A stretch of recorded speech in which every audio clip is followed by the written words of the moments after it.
Bharatiya Janata party तो जो महिला आरक्षण के लिए जो इवेंट प्रधानमंत्री ने एक इवेंट ऑर्गेनाइज किया, विशेष सत्र बुला के, होता नहीं है इवेंट कोई मैनेज किया जाता है, कोई सांस्कृतिक कार्यक्रम का इवेंट होता है, उसी तरह का इवेंट उन्होंने अरेंज किया महिला आरक्षण पर। महिला आरक्षण उनको देने की उनकी इच्छा है ही नहीं, और भारतीय जनता पार्टी और आदरणीय प्रधानमंत्री नरेंद्र मोदी जी की सरकार महिलाओं को आरक्षण नहीं देना चाहती है। महिला सशक्तिकरण में उनका कोई विश्वास है ही नहीं, क्योंकि अगर महिला सशक्तिकरण में उनका विश्वास होता तो 5 साल पहला टर्म 14 से 19 और 19 से 23 तो 9.5 साल में कहा नहीं लाए बीजू। अभी 6 महीना, जब 4 महीना चुनाव का बचा, तब उनको आ गया कि महिला सशक्तिकरण करना चाहिए। नरेंद्र मोदी जी जब तक गुजरात के मुख्यमंत्री थे, गुजरात में दिया था क्या उन्होंने महिलाओं को आरक्षण?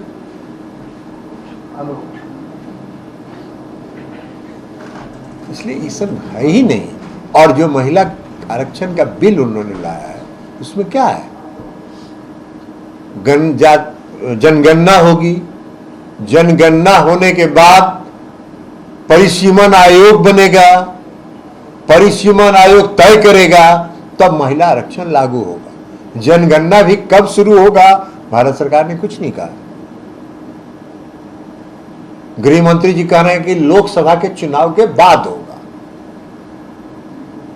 तो लोकसभा चुनाव के बाद जनगणना होगा शुरू, तब तक परिसीमन आयोग बनेगा, तब तक 2029 आ जाएगा। तो महिला आरक्षण के नाम पर जुमलेबाजी जो है, ये 23 से 2029 तक न चलाना चाहते हैं, 6 साल। इसलिए हमने कहा कि ये इस जो 2024 का सबसे बड़ा जुमला है, उनकी कोई इच्छा नहीं है। जहां तक आरक्षण में आरक्षण का सवाल है, तो आरक्षण में आरक्षण पूरे देश की मांग है, और इसीलिए हम लोग कह रहे हैं कि जाति आधारित जनगणना कराइए। जब जाति आधारित जनगणना आप कराएंगे, तब पता चलेगा कि किस समाज की क्या आबादी है, और तब उसके हिसाब से वही आरक्षण दीजिए। उस वर्ग की महिलाओं को भी आरक्षण मिलना चाहिए, क्यों नहीं मिलना चाहिए? अल्पसंख्यक समुदाय के भी महिलाओं को मिलना चाहिए।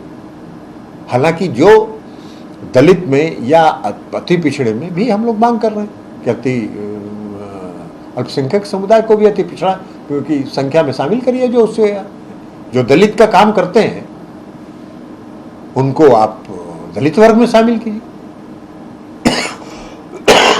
मुसलमान अल्पसंख्यक समुदाय में लोग दलित का काम नहीं करते हैं। दलित वर्ग का जो है, वो जो माथे पर ले जाता है, जिसको आप स्वीपर कहते हैं, मेहतर कहते हैं, या जो भी है, तो वो किस समाज से आता है?